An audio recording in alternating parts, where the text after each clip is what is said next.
Behind me is a pretty cool chart.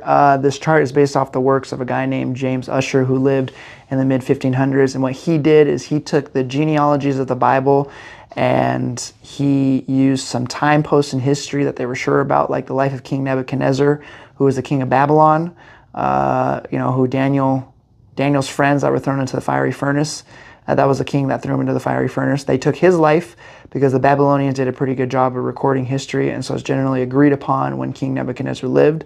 So his life was one of the time posts of when to start working back from there, because the Bible and the genealogies, like those found in Exodus 6 and Genesis 5 and 11, and also other parts of the Bible where it tells us these certain figures lived for this long, gives us an idea of how far back we can go and when things happened in the Bible. So let's take a look at the chart.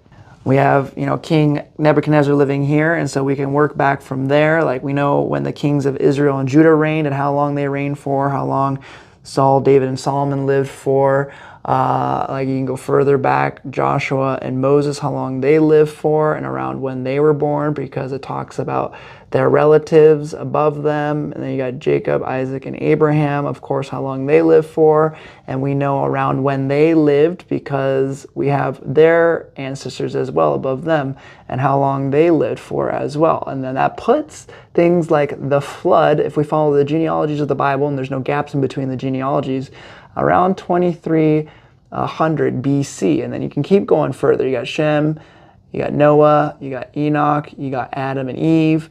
And that puts the world at 4004 BC for time of creation, if we're following the genealogies and there is no gaps in between.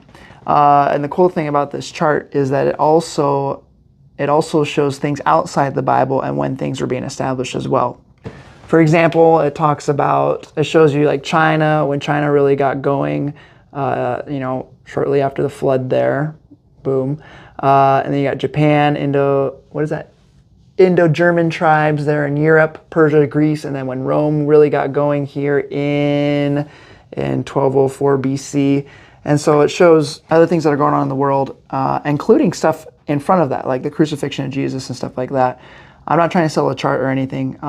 It's just cool to see these different biblical events and where they fit on the timeline. If the genealogies in the Bible have no gaps in them,